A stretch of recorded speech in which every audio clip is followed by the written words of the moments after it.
Баршаңызға сәлем достар. Бүгінгі видеода пуляр деп аталатын француздық омлеттің рецептісімен бөлісетін болам. Міндетті түрде видеоның соңына дейін қараңыздар.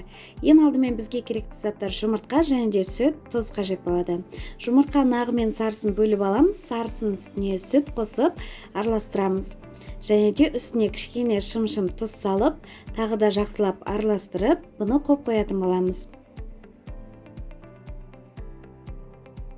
Ал енді жұмыртқамыздың ағына шым-шым тұз салып, миксеріміздің жай жылдамдығынан бастап миксерлейтін боламыз.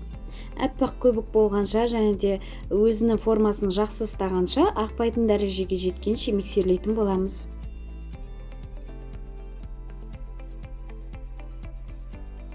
Мінекей бізде осындай дәрежеде болуы қажет. Енді табамызды қыздырып, үстіне майымызды құйып, осы жұмыртқа қызғаннан кейін жұмыртқамыздың сарысын үстіне құятын боламыз.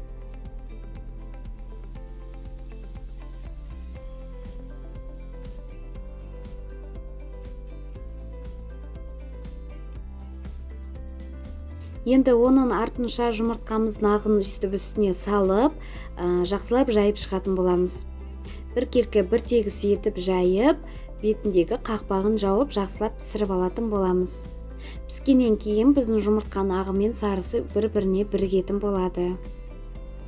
Мінекей бізде жұмыртқамыздың ағы да сарысы да керемет болып пісті. Осындай пышный болып өте әдемі болып көтерілді. Енді осытып бірін үстіне бірін аударатын боламыз. Мінекей бізде осылай дастарханға ұсынамыз және де ортасынан бөліп, осылай керемет болып дастарханға қонаққа ұсынсаңыздар да таңғы асқа өте керемет болады. Жұмсақ, сондай керемет болып шықты. Міндетті түрде жасап көруге кеңес беремін. Өйткені бізде жылдам жасалады, әрі өте дәмді болып шығады.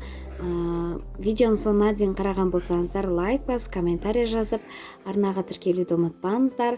Бұдан да өте керемет рецепттер шығатын болады. Және де менен қандай да бір рецепт күтсеңіздер, комментарийға жаза кетіңіздер. Мен міндетті түрде оқитын боламын. Сіздермен болған Келін Майра Құлан. Сізге көп рахмет.